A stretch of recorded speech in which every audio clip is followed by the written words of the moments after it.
নমস্কার।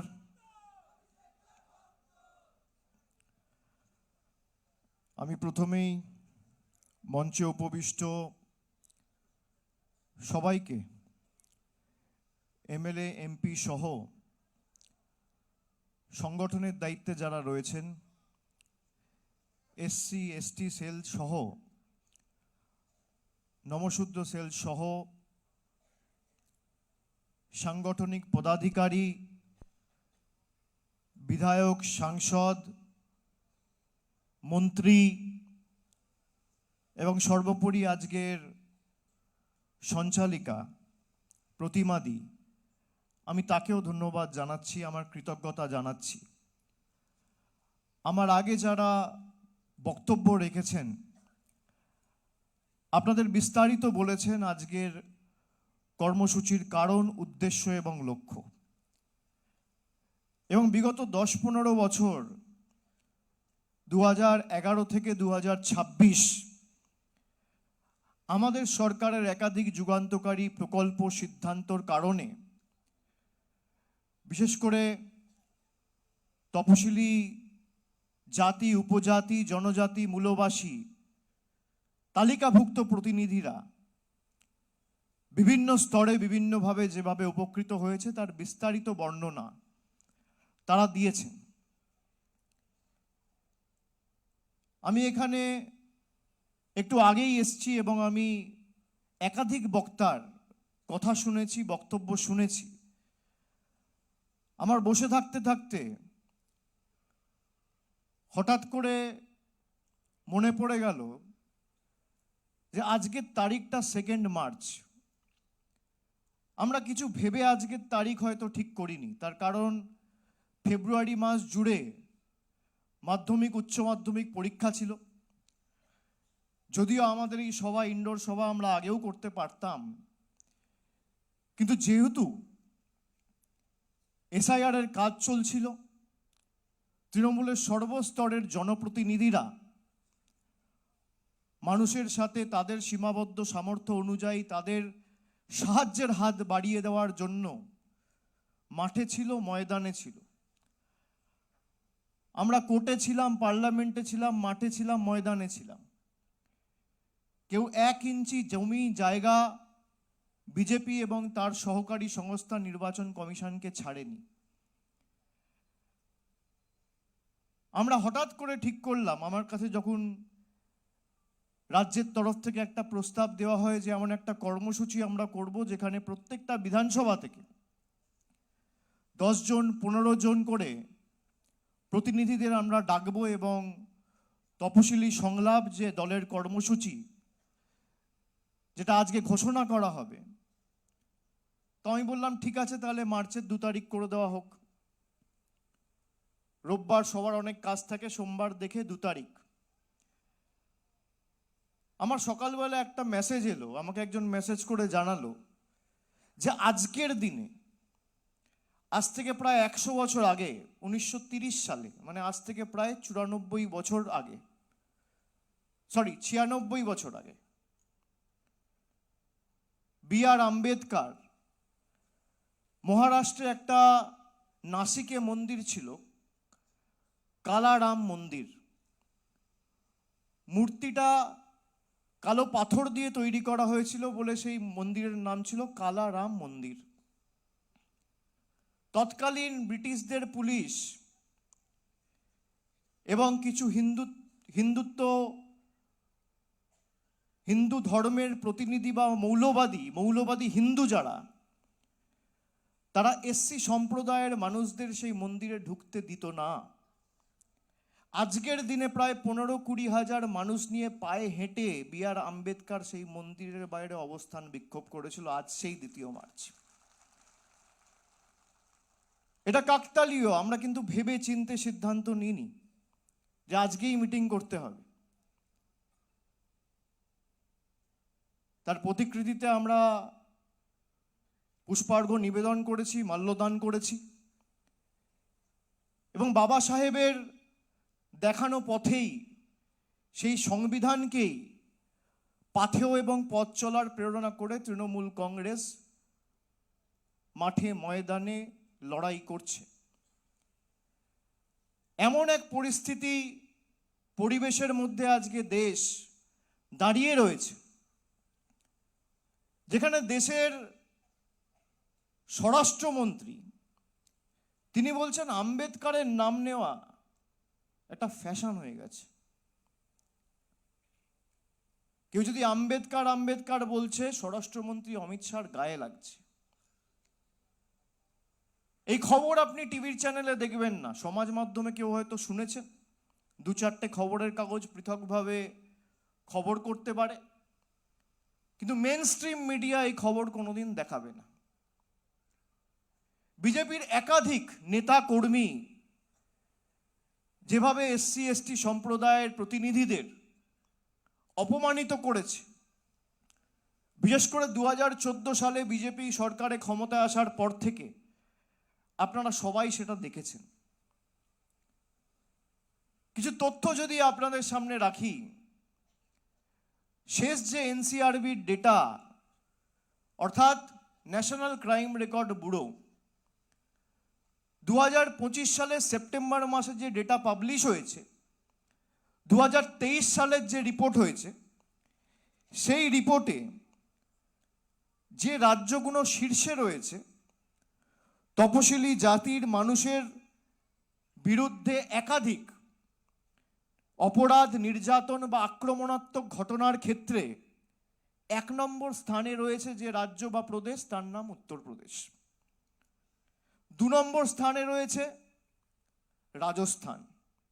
3 নম্বর স্থানে রয়েছে মধ্যপ্রদেশ। উত্তরপ্রদেশে তপশিলি জাতি মানুষের বিরুদ্ধে মোট নির্যাতন এবং অপরাধের ঘটনার সংখ্যা হচ্ছে 15,130টি। 1টা 2টো 4টে 10টা 100 200 নয়, 15,130। 2 নম্বর স্থানে রাজস্থান, 8,449টি ঘটনা। এটা আমি খালি এসসি বলছি। 3 নম্বর স্থানে রয়েছে মধ্যপ্রদেশ, 8,232টি ঘটনা। অর্থাৎ তপশিলি জাতির ক্ষেত্রে, তপশিলি তালিকাভুক্ত মানুষের প্রতি নির্যাতন, আক্রমণ এবং অপরাধের যে ঘটনা ঘটেছে, তার মধ্যে গোল্ড মেডেল পেয়েছে উত্তরপ্রদেশ, সিলভার মেডেল পেয়েছে রাজস্থান, আর ব্রোঞ্জ মেডেল পেয়েছে মধ্যপ্রদেশ। 3টেই ডবল ইঞ্জিন সরকার।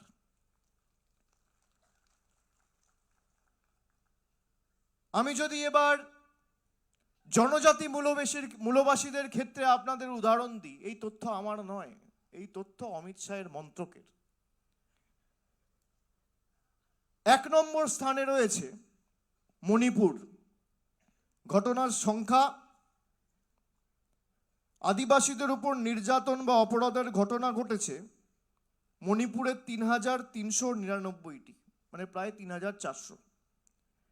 2 নম্বর স্থানে রয়েছেন মধ্যপ্রদেশ।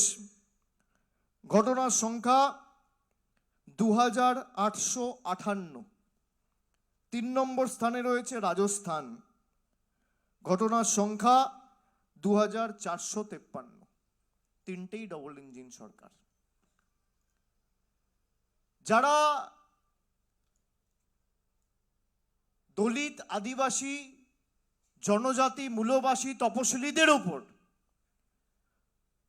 দিনের পর দিন অত্যাচার করে, নির্যাতন করে, আক্রমণ করে, অপমানিত করে, পদে পদে লাঞ্ছিত, নিপীড়িত, অত্যাচারিত, শোষিত, বঞ্চিত করে, তারা আর যাই হোক সমাজের বন্ধু হতে পারে না। যার নেতৃত্বে হচ্ছে সেই কেন্দ্র সরকারের স্বরাষ্ট্রমন্ত্রী বলছেন আম্বেদকরের নাম জপ করা এখন ফ্যাশন হয়ে গেছে। আজকে সেই তপশিলি জাতির, বাংলায় যারা বসবাস করেন বা জনজাতি মূলবাসীর প্রতিনিধি মায়েরা, বোনেরা, আমরা 2021-এ নির্বাচনের আগে আমরা বলেছিলাম তপশিলি মায়েদের বা বোনেদের বা দিদিদের আমাদের সরকার ক্ষমতা এলে আমরা লক্ষ্মীর ভান্ডার দেবো মাসে 1,000। 5 বছরের মধ্যে আজকে 2026 সবে শুরু হয়েছে। ফেব্রুয়ারি মাসের বাজেটে ঘোষণা করেছে মার্চের 1 তারিখে তপশিলি জাতি এবং জনজাতি মূলবাসীর মায়েরা 1700 টাকা করে লক্ষ্মীর ভান্ডার পেয়েছেন। এক একজনকে 1700 টাকা করে লক্ষ্মীর ভান্ডার দেওয়া মানে বছরে 20,400 টাকা করে একজন মহিলাকে দেওয়া। বাড়িতে যদি 4 জন মহিলা থাকে তাহলে 4 জনই বছরে 20,400 টাকা করে পাচ্ছে। মমতা বন্দ্যোপাধ্যায়কে পুনরায় নির্বাচিত করে বিজেপিকে শূন্য করা মানে আগামী 5 বছর 1,02,000 টাকা কেন্দ্র সরকার দিক আর না দিক, আমাদের রাজ্য সরকার সরাসরি আপনাদের ব্যাংক অ্যাকাউন্টে 1,02,000 টাকা পৌঁছাবে। এই দৃষ্টান্ত ভারতবর্ষে আর কোথাও নেই। যেভাবে বাংলাকে পদে পদে বঞ্চিত করেছে কেন্দ্রের সরকার, শুধুমাত্র 100 দিনের কাজের টাকা নয়, এমনকি পানীয় জল, জল জীবন মিশনের ক্ষেত্রে কেন্দ্র সরকারের কোনো সহায়তা নেই, টাকা আটকে দেওয়া হয়েছে। আবাস যোজনা, আমরা 2024 সালের নির্বাচনের প্রাক্কালে আমি যেখানে প্রচারে গেছিলাম বলেছিলাম আপনারা বিজেপিকে কুপকাত করুন, যে লোকসভা থেকে তৃণমূল জিতবে সেই লোকসভার সবাই যাতে আবাস যোজনা পায় আমরা সুনিশ্চিত করব। আমরা কথা রেখেছি। ডিসেম্বর মাসে 2024 সালে মমতা ব্যানার্জি 12 লক্ষ পরিবারকে বাড়ির ব্যবস্থা করেছে, আর গত মাসে 20 লক্ষ, 2 বছরে 32 লক্ষ মানুষের মাথার উপর ছাদের ব্যবস্থা করেছে। 1,20,000 টাকা করে আমাদের সরকার দিয়েছে, যার মধ্যে 10 পয়সা 5 পয়সার অবদান নরেন্দ্র মোদীর সরকারের নেই। আমরা আজকে এই যে কর্মসূচি ঘোষণা করছি, আমি একটা ভিডিও আপনাদের দেখাবো, 5 মিনিটের ভিডিও। আজকে 2 তারিখ, 3-4 তারিখ দোল, হোলি রয়েছে। এই উৎসবের পর্ব মিটে যাওয়ার পর থেকে 5 তারিখ আপনারা এলাকায় ফিরবেন।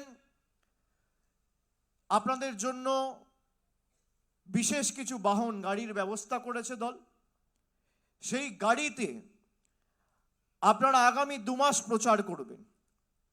প্রত্যেকটা গাড়িতে 3 জন, 4 জন, 5 জন করে প্রতিনিধিরা থাকবেন এবং আগামী 2 মাস আপনাদের এই প্রচার চালাতে হবে। সবাইকে কিছু বুকলেট দেওয়া হবে, আপনারা বিভিন্ন গ্রামে যাবেন, এলাকায় যাবেন এবং সেখানে গিয়ে আমাদের যে সরকারের সাফল্য এবং বিজেপির ধারাবাহিক অত্যাচার এসসি এসটিদের উপর, এগুলো পুঙ্খানুপুঙ্খভাবে আপনাদের তুলে ধরতে হবে। এর প্রচার করতে হবে, আত্মতুষ্টিতে ভুগলে হবে না। যখন এসআইআর এর কাজ ঘোষণা হয়েছিল, আমি আমাদের BLA 2 যারা অতন্দ্র প্রহরীর মতো লড়াই করেছে তাদের বলেছিলাম এই লড়াই 6 মাসের মধ্যে 4 মাস হয়ে গেছে। শেষ 2 মাস সর্বশক্তি প্রয়োগ করে লড়তে হবে। প্রায় 84টি বিধানসভা এমন রয়েছে যেগুলো এসসি এসটি সংরক্ষিত। এই 84টি বিধানসভার দায় দায়িত্ব আপনাদের কাঁধে তুলে নিতে হবে যে এখানে একটা গ্রাম, একটা অঞ্চল, একটা বুথে যদি কেউ বিজেপির পক্ষে ভোট দেয় তাকে গিয়ে বোঝাতে হবে যে বিজেপিকে ভোট দেওয়া আর খাল কেটে কুমির আনা এক। যে তপশিলি ভাইয়েরা মায়েরা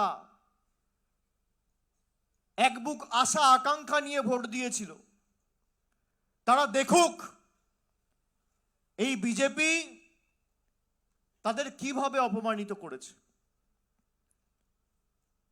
এখানে মমতা বালা ঠাকুর রয়েছে। যখন রাম মন্দির উদ্বোধন হচ্ছিল,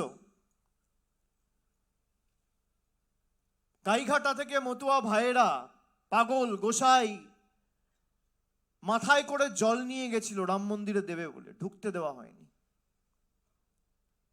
ভুলে গেছেন সেসব দিন? দেশের রাষ্ট্রপতি একজন এসটি মহিলা, রাম মন্দিরের উদ্বোধনে তাকে আমন্ত্রণ জানানো হয়নি। একজন শিডিউল কাস্ট বা শিডিউল ট্রাইব প্রতিনিধিকে রাম মন্দির উদ্বোধনে আমন্ত্রণ জানানো হয়নি। একজনকে।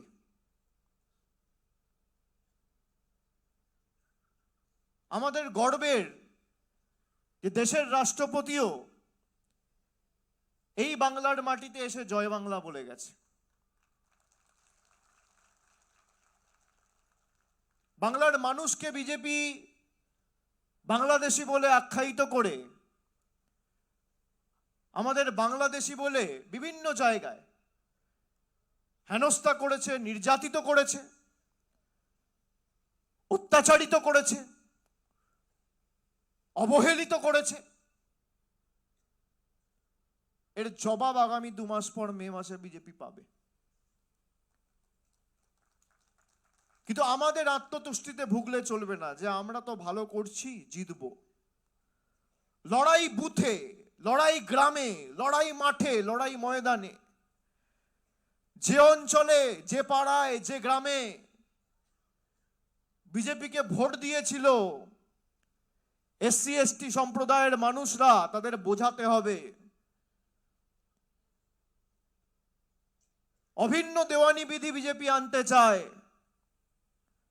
বিজেপি বলেছিল আবকি বার 400 পার, 240-এ তাদের গাড়ি আটকে যাওয়ার পরও সংবিধান পাল্টাতে চায় বিজেপি।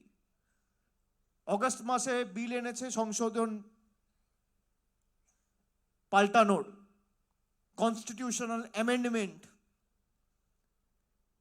যে দল 240টা সাংসদ নিয়ে সংবিধান পাল্টাতে চায়, বাবা সাহেব আম্বেদকরের রচিত তৈরি করা সংবিধান, সেই দল যদি আগামী দিন আবার ক্ষমতায় আসে, তাহলে যে সংবিধানের মাধ্যমে বাবা সাহেব আম্বেদকর এসসি এসটিদের অধিকার দিয়েছিল, তারা সেই অধিকার থেকে বঞ্চিত হবেন। বিজেপির বন্ধুরা, নেতারা আরএসএস এর মতো সংগঠন বলছে সংরক্ষণ তুলে দিতে হবে। সংরক্ষণ তুলে দিলে সব থেকে বেশি ক্ষতিগ্রস্ত যদি কেউ হয়, তপশিলি ভাইরা হবেন, জনজাতি মূলবাসীরা হবেন। আজকে যেভাবে পদে পদে এসসিদের এসটিদের অপমানিত করা হয়েছে, মধ্যপ্রদেশে আপনারা দেখেছেন আজ থেকে 2 বছর আগে একটা নিরীহ এসসি ছেলের উপর বিজেপির এক নেতা দাঁড়িয়ে মূত্রত্যাগ করছে। মহিলাদের উপর একাধিক নির্যাতনের ঘটনা, খুনের ঘটনা, ধর্ষণের ঘটনা। যারা দায়ী তারা সুপ্রিম কোর্ট, হাইকোর্ট থেকে বেল পাওয়ার পরে বিজেপির মঞ্চতে গিয়ে মালা পড়ছে। কোর্ট তিরস্কৃত করছে, বিজেপি পুরস্কৃত করছে। এগুলো বলতে হবে। আজকে আমরা যে কাজ করেছি, আমরা জাতি দলমত নির্বিশেষে মানুষের জন্য কাজ করেছি। একটা সরকার যখন নির্বাচিত হয়, সে কোনো ধর্মগ্রন্থ দ্বারা পরিচালিত হয় না, সে সংবিধান দ্বারা পরিচালিত হয়। আমি একজন ব্রাহ্মণ সন্তান, আমার ধর্ম হিন্দু ধর্ম। আমি গীতা পাঠ করলে বাড়িতে করব, ঠাকুর ঘরে বসে মন্দিরে করব। আমি যদি সংখ্যালঘু মুসলমান হই, আমি কোরআন পড়ব, বাড়িতে আমার ধর্ম করব। খ্রিস্টান হলে বাইবেল পড়ব, চার্চে গিয়ে করব, বাড়িতে করব।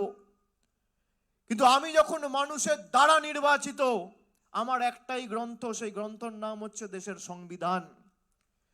আর সেই সংবিধান জাস্টিসের কথা বলেছে, ইকুয়ালিটির কথা বলেছে, ফ্রেটার্নিটির কথা বলেছে, লিবার্টির কথা বলেছে, স্বাধীনতার কথা বলেছে। 19বিংশ শতাব্দীর শেষ প্রান্তে দাঁড়িয়ে স্বামী বিবেকানন্দ স্বাধীনতার কথা বলে গেছিলেন সবাইকে।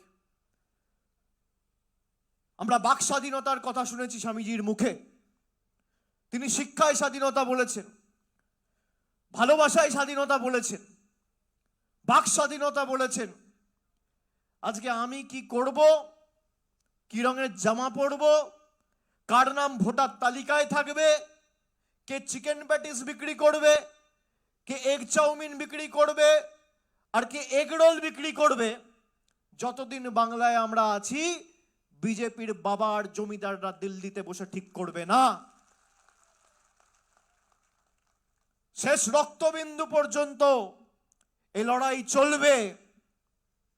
আর আগামী দিন 250-এর বেশি আসন নিয়ে চতুর্থবার মমতা ব্যানার্জিকে মুখ্যমন্ত্রী করার লড়াইয়ে লড়াই।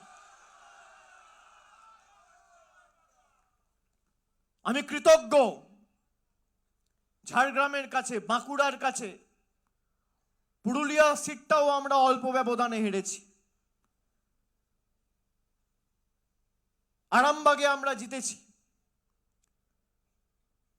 উত্তরের কিছু জেলায় হয়তো আমাদের প্রত্যাশিত আশানুরূপ ফল হয়নি। আমরা মানুষের কাছে যাব, কিন্তু যে বিজেপি 18টা আসন পেয়েছিল 2019 সালে, আজকে বিজেপির 6টা আসন কমে 12 হয়েছে। আগামী দিনে এদের শূন্য করতে হবে। তার কারণ আপনার বাড়ির উঠোনে যদি 18টা বিষাক্ত সাপের জায়গায় 12টা কেউটে ছেড়ে দেওয়া হয়, পরিণাম একই হবে। সাপকে দুধ কলা দিয়ে পুষে বশ্যতা স্বীকার করানো যায় না। এরা বাংলা বিরোধী, এদের শূন্য করার লড়াই। যে বিজেপির প্রতিনিধিরা 2021 সালে বিধায়ক হয়ে জিতে বিধানসভায় গেছিলেন, দেখুন তো তাদের বিধানসভায় পারফরমেন্স। এদের কেন্দ্রে সরকার ক্ষমতায় রয়েছে। যারা ডবল ইঞ্জিন সরকারের কথা বলেন, আপনি চলে যান উত্তরের জেলায়, আপনি চলে যান রানাঘাটে, আপনি চলে যান বনগাঁয়, দেখুন তো কোন বিজেপির বিধায়ক, বিজেপির সাংসদ, বিজেপির কেন্দ্রে সরকার ট্রিপল ইঞ্জিন সরকার। ক পয়সা, কটা গরিব মানুষের জন্য, কটা প্রকল্প, কটা নিরীহ মানুষের মাথার উপর বাড়ির ছাদের ব্যবস্থা, কটা যুবক যুবতীর হাতে কর্মসংস্থানের নিয়োগপত্র, কটা গ্রামে কটা রাস্তা। 5 বছর ক্ষমতায় থাকার পরেও, মানে যারা বিধায়ক হয়েছে, নির্বাচিত হওয়ার পরেও একটা গ্রামে ঢুকে খুঁটি পুঁতে 10 ওয়াটের বাল্ব পর্যন্ত এরা লাগায়নি, একটা টিউবওয়েল পর্যন্ত লাগায়নি। তারা আজকে লক্ষ্মীর ভান্ডার নিয়ে ব্যঙ্গ বিদ্রুপ করছে, যুবসাথী নিয়ে ব্যঙ্গ বিদ্রুপ করছে। খুব গায়ে জ্বালা হয়েছে। আমাদের সরকার মানবিক সরকার, আর বিজেপির সরকার দানবিক সরকার। আমরা মানুষকে পরিষেবা দিয়েছি। গত 2 মাসের উদাহরণ দেখুন। 2 রাজনৈতিক দল, তৃণমূল, বিজেপি,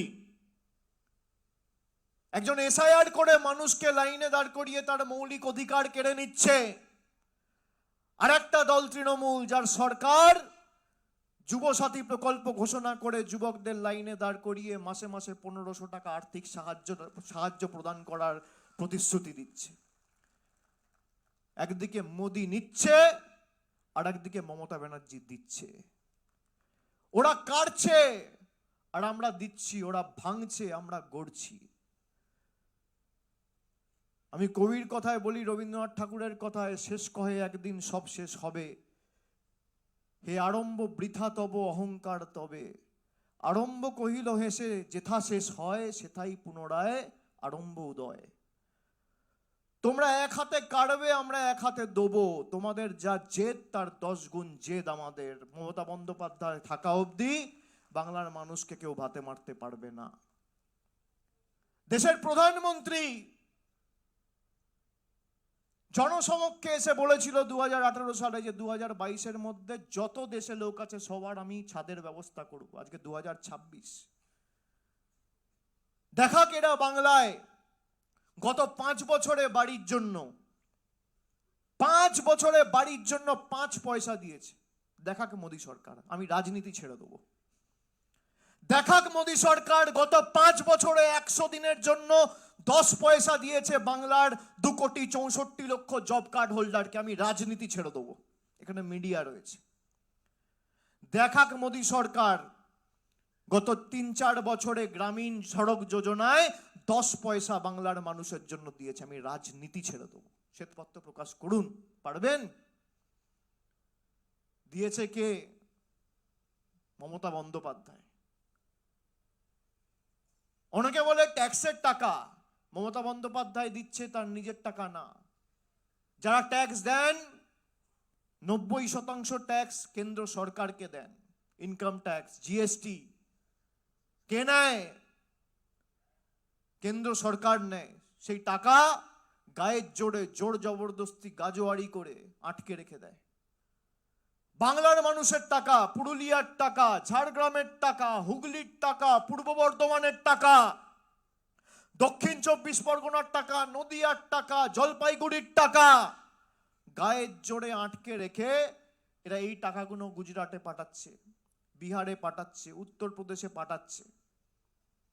আমাদের টাকা গত 7 বছরে বাংলা থেকে কর বাবদ 7 লক্ষ কোটি টাকা এই বিজেপি সরকার তুলে নিয়ে গেছে। আমি তার পরিসংখ্যান দিয়েছি।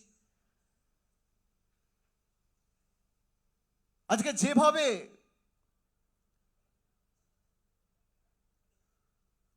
আমাদের উপর শুধু এসসি এসটি বলে নয়, আমাদের মনীষীদের বিপ্লবীদের হেয় করা হয়েছে, ছোট করা হয়েছে। বিজেপির নেতারা এসে রবীন্দ্রনাথ ঠাকুরকে বলছে রবীন্দ্রনাথ সান্যাল, ঈশ্বরচন্দ্র বিদ্যাসাগরের মূর্তি ভাঙা হয়েছে, স্বামী বিবেকানন্দকে বলা হচ্ছে অজ্ঞ বামপন্থী প্রোডাক্ট, সাহিত্য সম্রাট বঙ্কিমচন্দ্র চট্টোপাধ্যায়কে বলা হচ্ছে বঙ্কিম দা। আপনি ভাবুন দেশটাকে কোথায় নিয়ে গেছে। কাল থেকে রথযাত্রা শুরু করেছে জমিদার বাবুরা। আমরা রথযাত্রা আষাঢ় মাসে হয়, শ্রাবণ মাসে হয় শুনেছি, জুলাইতে হয়, অগস্টে হয়, ভাই ফেব্রুয়ারি মার্চে রথ হয় আমি প্রথম দেখলাম। আমরা জগন্নাথ দেবের রথের কথা শুনেছি, আমরা মহাভারতে শ্রীকৃষ্ণ অর্জুনের রথের কথা শুনেছি, আমরা দেবদেবীদের রথের কথা শুনেছি। 2 নম্বর চিটিংবাজদের রথের কথা শুনিনি, এই প্রথম শুনলাম।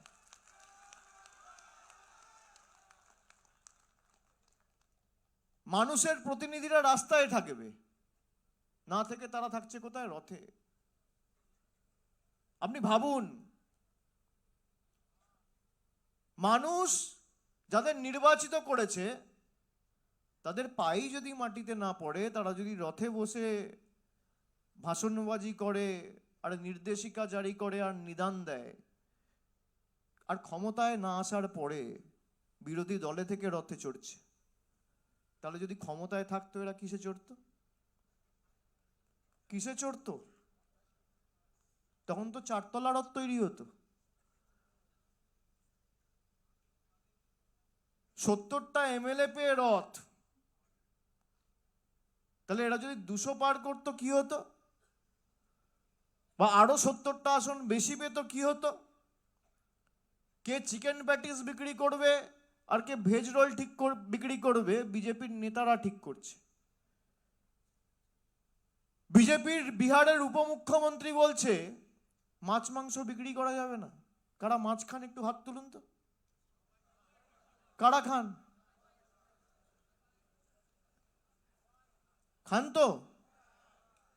আপনাদের এলাকা দিয়ে যখন রথ যাবে একটু মাছ মাংস ডিম খাওয়াবেন, এদেরকে রান্না করে দাঁড় করিয়ে রাখবেন, না খেলে না খাবে। অতিথি দেবো ভব, বাসুদেবা কুটুম্বকম। আমাদের কৃষ্টি সংস্কৃতি তো আমাদের তাই শেখায় যে বাইরে থেকে যদি কেউ ঘুরতে আসে আমরা অতিথি আপ্যায়ন করব, আমাদের আতিথেয়তায় যেন তারা মুগ্ধ হয়। কারোর বাড়িতে কেউ এলে কেউ মিষ্টি আনে, কেউ দই আনে, কেউ সন্দেশ দেয়, কেউ শরবত দেয়, আবার যদি মায়েরা একটু বেশি করে রান্না করে তখন ভাত দেয়, সাথে একটা ডিম থাকলে ডিম দেয়। আমি বলবো মাছ মাংস সব তৈরি করে রাখবে, হাতে করে নিয়ে দাঁড়িয়ে থাকবেন বাবুদের জন্য। বাংলায় কে মাছ খাবে কে মাংস খাবে বিহারের উপমুখ্যমন্ত্রী ঠিক করছে। একটা রাজনৈতিক দল সে ভোট চাইছে না, ভোট চাওয়ার পর আমি কি পড়বো আর আমি কি খাবো ঠিক করে দেবে সেই রাজনৈতিক দল। আপনি ভাবুন, গণতন্ত্রের রীতিনীতি অনুসারে প্রত্যেক রাজনৈতিক দল মানুষের কাছে যাবে, সমর্থন চাইবে, তার কাজের কথা বলবে। মানুষ এক পক্ষকে সমর্থন করবে, এক পক্ষের বিরুদ্ধে ভোট দেবে। এটাই তো গণতন্ত্রের রীতিনীতি। তারা ভোটে জেতার পর বলছে মাছ মাংস বিক্রি করা যাবে না। প্রধানমন্ত্রী নিজে 2024-এর আগে বলছে যারা মাছ খায় তারা মুঘল। আমি আগে একবেলা খেতাম, এখন দুবেলা খাই। এদের সাহস কোথায়, কোন জায়গায় গেছে? যখন রথ যাবে তখন হাতে করে কেউ একটু সন্দেশ কেউ একটু মিষ্টি নিয়ে থাকবে, আর বলবেন আমাদের টাকা তো আটকে রেখেছেন গত 5 বছর ধরে, যেটুকু যে পাবেন, দরকার হলে 10 টাকার একটা মিষ্টি কিনে খাওয়াবেন, 5 টাকা দিয়ে 1 কাপ চা কিনে খাওয়াবেন, বলবেন আমাদের টাকা 1 কাপ চা খেয়ে যান। এটাই বাংলার আতিথেয়তা। নিজেদেরকে ভগবান ভাবছে, আর বলবেন যে রথগুলো করে এসছেন সেটা সযত্নে রাখবেন। তার কারণ আমরা যেমন রথের প্রথা বা রথের তাৎপর্য জানি, আমরা উল্টো রথের তাৎপর্য এবং প্রথাটাও মেনে চলি। উল্টো রথে করে আবার কাউকে গুজরাটে, আর কাউকে মধ্যপ্রদেশে, আর কাউকে দিল্লিতে, আর কাউকে রাজস্থানে ফিরে যেতে হবে। এগুলো কাজে লাগবে। কোন রকম কোনো প্ররোচনায় পা দেবেন না, এলাকার শান্তি সংহতি বজায় রাখবে।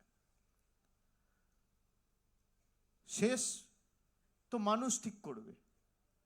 রথযাত্রা লোকারণ্য মহাধুম ধাম, ভক্তেরা লুটায় পথে করিছে প্রণাম। রথ ভাবে আমি দেব, পদ ভাবে আমি, মূর্তি ভাবে আমি দেব, হাসে অন্তর্যামী। অন্তর্যামী সর্বশক্তিমান গণতন্ত্রে তো জনগণ। জনগণ আগামী দিন দেখিয়ে দেবে। একটা গ্রামে একটা বুথে যদি একটা লোক এদের ভোট দেয়, বোঝাবেন যা দরকার আপনার পাশে তৃণমূল দাঁড়াবে। এলাকায় যা লাগবে তালিকা তৈরি করুন, নির্বাচনের পর আমি কথা দিচ্ছি আমার সামর্থ্য অনুযায়ী আমি করে দেব। আমাদের দায় দায়িত্ব। মমতা বন্দ্যোপাধ্যায় যদি মাথার উপর ছাদ দিতে পারে, বিনামূল্যে রেশন দিতে পারে, পথশ্রী করে 20,000 কিলোমিটার রাস্তা তৈরি করতে পারে, কোথাও একটা হাসপাতাল দিতে পারে, ব্লকে ITI পলিটেকনিক দিতে পারে, কৃষকদের জন্য নিজের কোষাগার থেকে ভূমিহীন কৃষক ক্ষেত মজদুরদের জন্য 4,000 টাকা করে বছরে 2 বার 2 ক্ষেপে দিতে পারে, এলাকার যা সার্বিক উন্নয়ন দরকার হবে, সে বার্ধক্য ভাতা হোক বা যাই হোক, আমরা আমাদের সীমাবদ্ধ সামর্থ্য অনুযায়ী আগামী দিন করে দেবো, আমি কথা দিয়ে যাচ্ছি। আপনারা খালি মাঠে ময়দানে থাকবেন। 24 ঘন্টার মধ্যে যতটুকু ঘুম, খাবার দাবার, স্নান করার সময় ছাড়া বাকি পুরো সময়টা আগামী 2 মাস বাংলা মায়ের জন্য দিতে হবে, দলের জন্য দিতে হবে, রাজ্যের জন্য দিতে হবে। এবং এমনভাবে লড়াই করতে হবে যে এদেরকে 50-এর নিচে নামাতে হবে। আর আগামী 29-এর ভোটে আমার মনে হয় না যদি বাংলায় বিজেপি 50-এর নিচে নামে তাহলে 29 অব্দি এদের সরকার থাকবে। যাদের জোর জবরদস্তি আন্ডার অ্যাডজুডিকেশন করে রেখে দিয়েছে, বাংলার মানুষ তাদের আন্ডার অ্যাডজুডিকেশন মেতে করবে। 60 লক্ষ লোককে বিনা কোনো কারণ ছাড়া আন্ডার অ্যাডজুডিকেশন, এরাই ভোট দিয়ে প্রধানমন্ত্রী নির্বাচিত করেছে। তাহলে 60 লক্ষ মানুষ যদি আন্ডার অ্যাডজুডিকেশন থাকে, প্রধানমন্ত্রী স্বরাষ্ট্রমন্ত্রী কেন আন্ডার অ্যাডজুডিকেশন থাকবে না? এই প্রশ্ন তো সাধারণ মানুষের মনে ওঠে। আমরা বিভিন্ন জায়গায় দেখছি প্রধানমন্ত্রী বিদেশ যাচ্ছেন, ঘুরে বেড়াচ্ছেন, তাকে পুরস্কৃত করা হচ্ছে, নানান পদবি দেওয়া হচ্ছে। এই একই জিনিস দেশের রাষ্ট্রপতির ক্ষেত্রে প্রযোজ্য নয় কেন?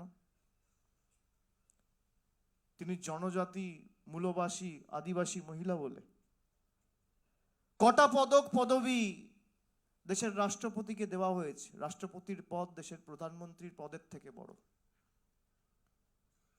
সেই রাষ্ট্রপতিকে কটা পদক পদবি দিয়েছে? যেই পদকগুলো দেওয়া হচ্ছে তাদের কোনো ম্যাক্সিমাম পদবীর বা পুরস্কারের কোনো অস্তিত্ব ছিল না, প্রথমবার তৈরি করা হচ্ছে। দিক, তাতে অসুবিধা নেই, কিন্তু দেশের রাষ্ট্রপতিকে কেন পুরস্কৃত করা হবে না? দেশের রাষ্ট্রপতিকে কেন রাম মন্দিরের উদ্ঘাটনে বা উদ্বোধনী অনুষ্ঠানে ডাকা হবে না? মতুয়া ভাইদের জল কেন গ্রহণ করা হবে না? জোর জবরদস্তি মতুয়া ভাইদের নাম কেটে দেওয়া হবে। বিজেপির প্রতিনিধিরা শান্তনু ঠাকুর হোক বা অসীম সরকার, তারা বলছে এরা মরলে মরুক। এটা আমার কথা না।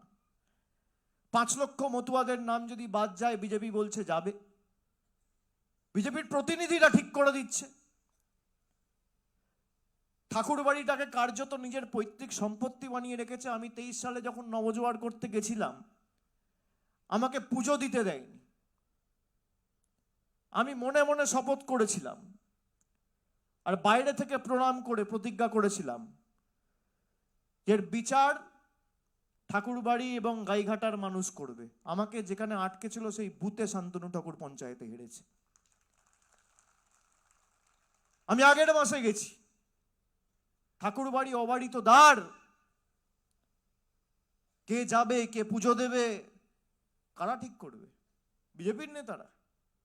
কি রঙের জামা পরবে, এর বিরুদ্ধে তো আম্বেদকরের লড়াই ছিল। আমি কালারাম মন্দিরের কথা যেটা বললাম, আজকে ব্রিটিশরা যেভাবে ভারতবর্ষকে শাসন করত, ভারতবর্ষের মানুষকে অত্যাচারিত করত, ব্রিটিশের শাসনকালে ব্রিটিশ পুলিশ যেভাবে অত্যাচারিত করত, একইভাবে নরেন্দ্র মোদী আর বিজেপির শাসনকালে বাংলার মানুষকে একইভাবে অত্যাচারিত করা হচ্ছে।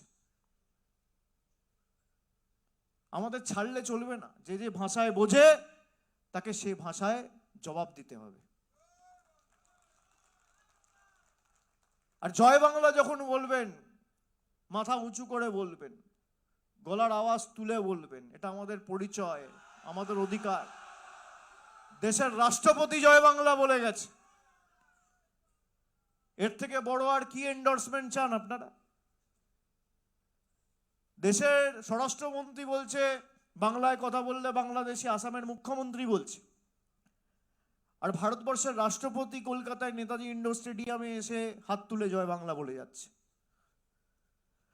আমি এবার আমাদের যে ভিডিওটা রয়েছে সেটা চালানোর জন্য অনুরোধ করব। একটা 5 মিনিটের ভিডিও, তারপর আমরা সভা শেষ করব। নেতৃত্বদের প্রশিক্ষণ ভিডিও। ভূমিকা: পশ্চিমবঙ্গের তপশিলি জাতি এবং তপশিলি জনজাতি সম্প্রদায়ের মানুষের জন্য সর্বভারতীয় তৃণমূল কংগ্রেস তপশিলির সংলাপ নামে একটি নতুন জনসংযোগ প্রচার শুরু করছে। এই প্রচারটি আগামী 60 দিন ধরে চলবে। প্রতিটি বিধানসভা কেন্দ্রে 2 থেকে 3 নেতা প্রতিদিন অন্তত 3টি স্থানে যাবেন। তাদের সঙ্গে একজন নিযুক্ত গ্রাউন্ড রিসোর্স ম্যানেজার বা জিআরএম থাকবেন। প্রধান উদ্দেশ্য: তপশিলির সংলাপ হলো তপশিলি জাতি এবং তপশিলি জনজাতি সম্প্রদায়ের সঙ্গে সরাসরি যোগাযোগ করার একটি জনসংযোগ কর্মসূচি। জেলা এবং ব্লক স্তরের তপশিলি জাতি এবং তপশিলি জনজাতিভুক্ত নেতারা প্রচারের গাড়িতে করে সেই সব নির্বাচিত এলাকায় যাবেন যেখানে তপশিলি জাতি এবং তপশিলি জনজাতি জনসংখ্যার হার বেশি। নেতারা এই সমস্ত এলাকার মানুষের সঙ্গে আলোচনা করবেন যে বিজেপি কিভাবে নির্বাচনের সময় ভোট নিতে চলে আসে এবং ভোট মিটে গেলে তাদের টিকিটিও খুঁজে পাওয়া যায় না। বিজেপি শাসিত সব রাজ্যে তপশিলি জাতি ও জনজাতিভুক্ত মানুষের উপর চলে নির্মম অত্যাচার। তাদের হাতে পুস্তিকাটি দিয়ে বলবেন, আপনাদের জন্য এই পুস্তিকা দেওয়া হচ্ছে যেখানে সমস্ত কিছু বর্ণনা করা আছে বিস্তারে। ওনাদের বোঝাতে হবে বিজেপিকে ভোট দেওয়া মানেই নিজের বিপদ নিজেই ডেকে আনা। বিজেপির অপশাসনে আদিবাসী থেকে দলিত কেউ ভালো নেই, কিন্তু মমতা বন্দ্যোপাধ্যায়ের সুশাসনে জাতি, ধর্ম, বর্ণ নির্বিশেষে আমরা সকলে আনন্দের সঙ্গে দিন কাটাচ্ছি। সর্বভারতীয় তৃণমূল কংগ্রেস তাদের কল্যাণের জন্য যে সকল ইতিবাচক পদক্ষেপ নিয়েছে সে সম্পর্কে জানাতে তপশিলি জাতি এবং তপশিলি জনজাতি সম্প্রদায়ের মানুষদের মধ্যে একটি বুকলেট বা পুস্তিকা বিতরণ করা হবে। যোগাযোগের প্রধান ব্যক্তিবর্গ, কেন্দ্রীয় কার্যালয়ের পিওসি, জেলা ব্লক স্তরের নেতারা, গ্রাউন্ড রিসোর্স ম্যানেজার GRM। দায়িত্বসমূহ: কাজটি দুটি পর্যায়ে সম্পন্ন করা হবে। 1. প্রচারের আগের দিনের দায়িত্ব। 2. প্রচারের দিনের দায়িত্ব। নেতার দায়িত্ব প্রচারের আগের দিন। পরের দিন যেখানে জনসংযোগ করা হবে, কেন্দ্রীয় কার্যালয় থেকে পাওয়া সেই তপশিলি জাতি এবং তপশিলি জনজাতি অধ্যুষিত এলাকাগুলির তালিকা ভালোভাবে দেখে নিন। প্রচারের গাড়ির ব্যবস্থা এবং পিক আপ টাইম নিশ্চিত করতে বিধানসভা পিওসির সঙ্গে যোগাযোগ করুন।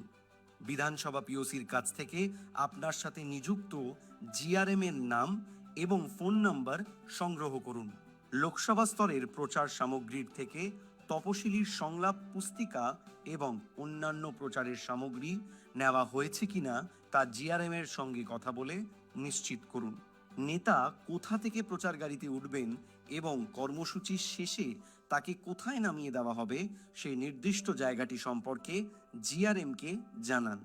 নেতার দায়িত্ব: প্রচারের দিন সময়মতো প্রস্তুত থাকুন এবং প্রচারের গাড়ি এলেই তাতে উঠে পড়ুন। যাওয়ার পথ এবং সবার স্থানগুলি নিশ্চিত করতে GRM-এর সঙ্গে সমন্বয় করুন। সারাদিন মোট 3টি তপশিলি জাতি এবং তপশিলি জনজাতি অধ্যুষিত এলাকায় যান এবং নিম্নলিখিত কাজগুলো করুন। তপশিলির সংলাপ পুস্তিকাটি বিতরণ করুন। তপশিলি জাতি এবং তপশিলি জনজাতি সম্প্রদায়ের উন্নয়নের জন্য পশ্চিমবঙ্গ সরকার কি কি করেছে তা বিস্তারিতভাবে ব্যাখ্যা করুন। তপশিলি জাতি এবং তপশিলি জনজাতি সম্প্রদায়ের মানুষের সমস্যা ও উদ্বেগগুলি আন্তরিকতার সাথে শুনুন এবং সরকার তাদের আরও কিভাবে সাহায্য করতে পারে তা নিয়ে আলোচনা করুন। বিজেপি কেন বাংলা বিরোধী এবং তপশিলি জাতি ও তপশিলি জনজাতি বিরোধী তা বুঝিয়ে বলুন। তাদের বলুন যে বাংলার তপশিলি জাতি ও তপশিলি জনজাতিভুক্ত মানুষদের জন্য দিদির এই লড়াইকে আরও শক্তিশালী করতে মিসড কল দিন 9738097380। সভার শেষে তাদের সঙ্গে ভোজন পর্বে একটি বন্ধুত্বপূর্ণ আলোচনা করে দিনটি শেষ করুন। একটি এলাকায় জনসংযোগ শেষ করার পর পরবর্তী তপশিলি জাতি এবং তপশিলি জনজাতি অধ্যুষিত এলাকার দিকে এগিয়ে যান। গাড়িটি নেতাকে বাড়িতে পৌঁছে দেওয়ার পর পরের দিনের কর্মসূচির বিষয়ে নিশ্চিত হন এবং সেই অনুযায়ী প্রস্তুতি নিন।